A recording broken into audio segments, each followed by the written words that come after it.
Right, job on my Tolgenta.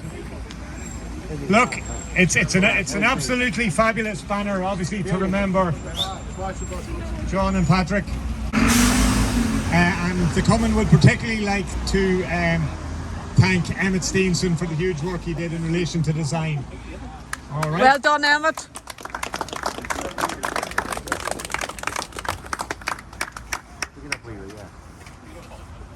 Right, this is a very important commemoration and always has been for a lot of people in Dundalk as we remember John and Patrick and how they were taken from their bed alongside their brother to be executed by the Black and Tans.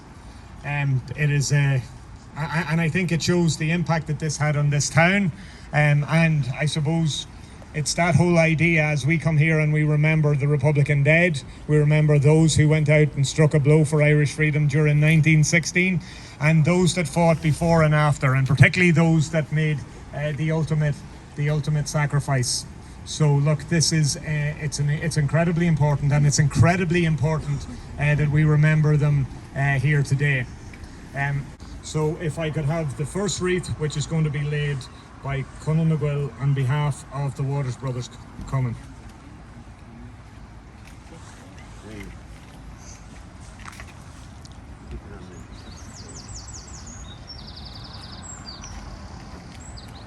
And if I could ask Mick Mooney, right, on behalf of Louth Corlacanter. If there are any other wreaths, if they could be brought forward now.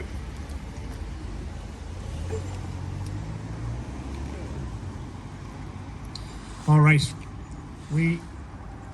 while we come here and we remember those, as I say, who have made the ultimate sacrifice, it's absolutely necessary that we also remember those that have passed away recently.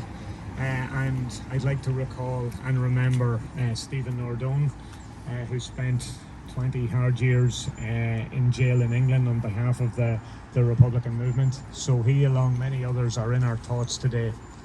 As we remember our Republican dead.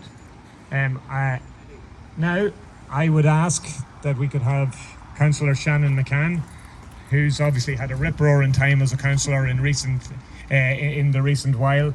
Obviously, we've had an incredibly busy time through elections and everything. We have now entered a period, obviously, which gives us an opportunity to build, and hopefully we will be able to make huge strides, not only in relation to delivering on Irish unity, but also dealing with a government in the north that's absolutely hamstrung by a British government which is not willing to provide the resources. But that shouldn't be particularly shocking to Republicans, that Britain never particularly cared about Ireland, north or south, and a government in the south that really does not particularly care about the woes that normal people are going through at the minute. If we're talking about the cost of living crisis, if we're talking about the housing crisis, if we're talking about the health crisis.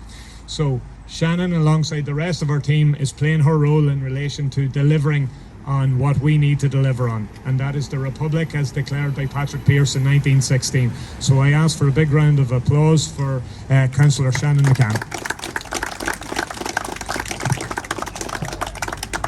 Gurmaigat Rory, agus Gurmaigat David Galair, Tanshaw and you, and for coming out to remember John and Patrick Waters, who were brutally murdered at this very spot on the 18th of June in 1921. 105 years ago, in the early hours of the mornings, the Black and Tans entered the private residency of the Waters family in the Windmill Bar here behind me. The Black and Tans asked for the whereabouts of the three brothers, John, Patrick and Bernard. Their mother, Annie, not realising she was being confronted by the Black and Tans, led them to her son's bedrooms, where they were asked to step outside. Bernard, becoming suspicious, went to put his boots on and took that opportunity to escape out the back. John and Patrick were not so lucky. They were pushed out the front door and walked around the corner, here barefoot.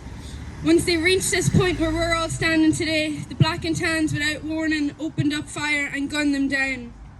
Their sister Mary Kate and their mother Annie witnessed this cowardly, brutal act of violence and ran to the boys as the Black and Tans walked away into a waiting vehicle.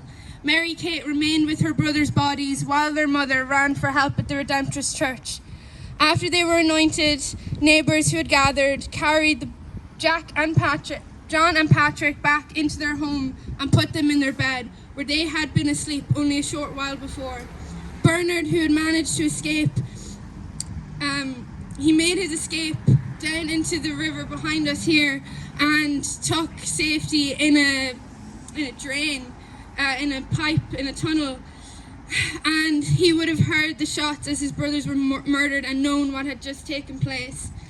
A year after the Water brothers were murdered, further tragedy struck this county when we were plunged into a civil war following partition. Urged on by threats by the British government, Free Staters bombarded the Four Courts in June 1922, using British-owned weapons to attack Republicans, weapons that were supplied by the same British government that armed those men who murdered John and Patrick Waters. Those same Free Staters executed 6 men here in Dundalk Jail. That is the type of state that emerged following partition. And the consequences of partition over 100 years ago are still very much felt today. People were divided and separated into two conservative states that have not fulfilled that have not served the ordinary people. And no one knows that more than all of us who are gathered here today. We are on the cusp of constitutional change at Carja, of building the republic that was proclaimed in 1916, and we have never been closer to the reunification of our country than we are today, but we will have to work for it. Ireland has changed an awful lot since John and Patrick Waters' time, but the vision and determination to build a republic has not changed. The reunification of this country, of our island, is central to building a better and fairer society for all of us. A new Ireland cannot be left up to those who've been in power over 100 years. It cannot be left up to those who use British weapons to attack their comrades, those who wish to honour the murderers who shot John and Patrick, those who refuse to help working families, refuse to help as people struggle to heat their homes or fill their cars to go to work, those who are indifferent to the over 15,000 people who now do not have anywhere to call home, and those who would like to disband our neutrality so that they can send our young people off to die in foreign wars. I could go on all day about the shortcomings of both the southern and northern states on this island, but we need to understand the future constitutional status of our country cannot be left in their hands, and it is up to you and me and all of us that call this place home to decide what the future of this island will be.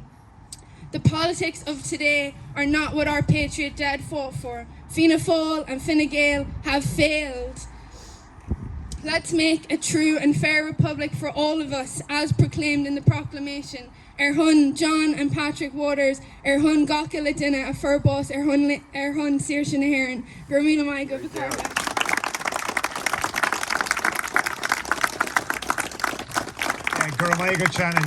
Shannon said it the way it is. It's about delivering the republic that John and Patrick and many others paid the ultimate sacrifice for.